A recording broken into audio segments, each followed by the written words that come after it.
Waiting for the Biblioburro by Monica Brown. Illustrations by John Pata.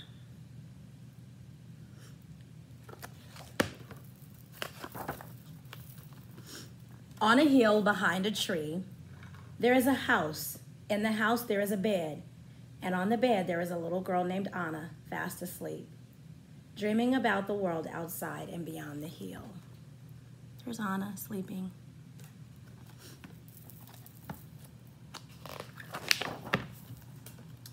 When Anna wakes up to the rooster's kikirikiki, Papa is already at work on the farm, and Mama is busy in the garden. Anna bathes her little brother and feeds the goat and collects the eggs to sell at the market. After breakfast, Anna and her mother walk down the hill. Anna closes her eyes against the sun and wishes she was back in the cool of the house with her libro, her book.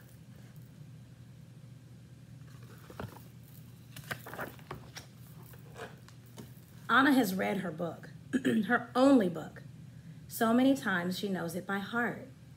The book was a gift from her teacher for working so hard on her reading and writing.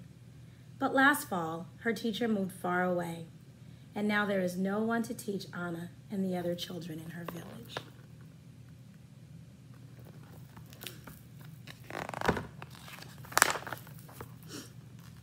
So, at night, on her bed in the house on the hill, Anna makes up her own cuentos and tells the stories to her little brother to help him fall asleep. She tells him stories about make-believe creatures that live in the forest and mountains and the sea. She wishes for new stories to read, but her teacher with the books has gone.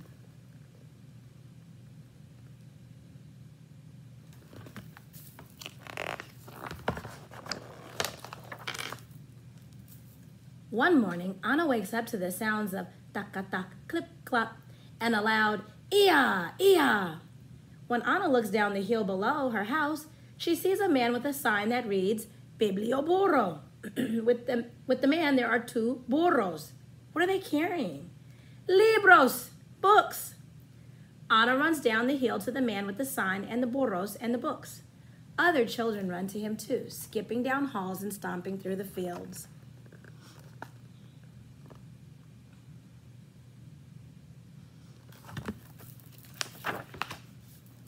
Who are you? Who are they? The children ask. The man says, I'm a librarian, a bibliotecario, and these are my burros, Alpha and Beto. Welcome to the Biblioburro, my biblioteca. But senor, Anna says, I thought libraries were only in big cities and buildings. Not this one, says the librarian. This is a moving library. Then he spreads out his books and invites the children to join him under a tree.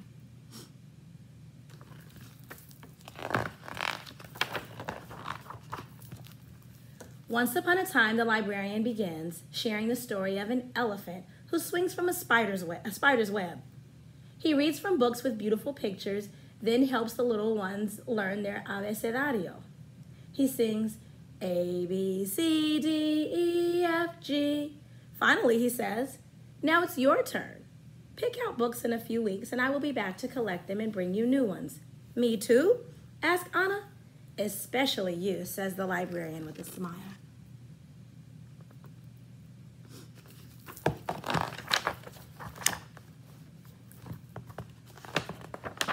So many cuentos.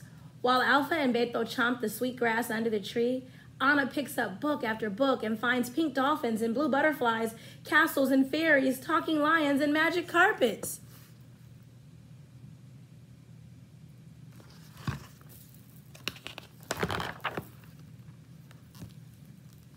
Someone should write a story about your burros.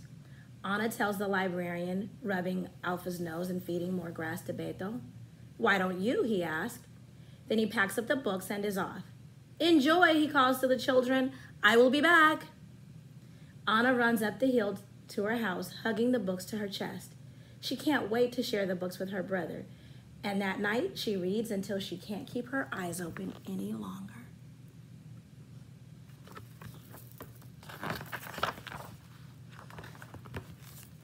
Each morning, Anna does her chores and reads and looks out her window. She listens for the sounds of Alpha and Beto. But weeks pass and the librarian doesn't return. When will he come back? She asks her mother, who smiles and says, Go read, Anna.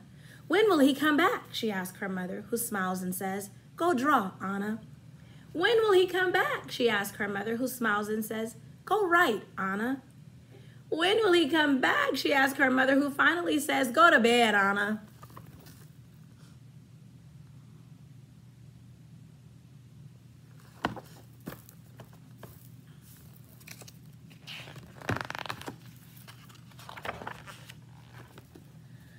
One night, Anna dreams she is flying over her country on a butterfly's back. In her dream, she crosses mountains and oceans and rivers and jungles, bringing stories everywhere she goes.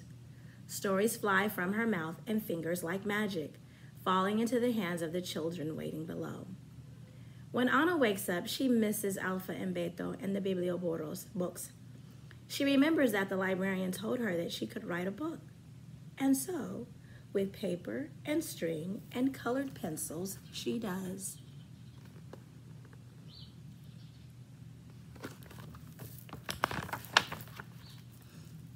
Finally, just when Anna thinks she'll never see the Biblioburro again, she wakes up to "Ia! Ia!" and children yelling. She runs down the hill with her library books and a special surprise of her very own. I wrote this cuento for you, she says. Que bueno, the librarian says, and then he reads her story to the children under the tree.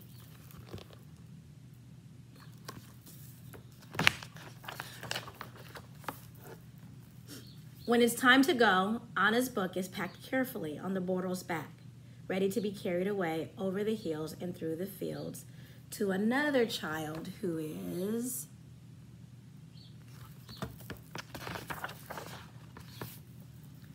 asleep on a bed in a house on a hill behind a tree, dreaming of Alpha and Beto and all the new stories that Biblioburro will bring.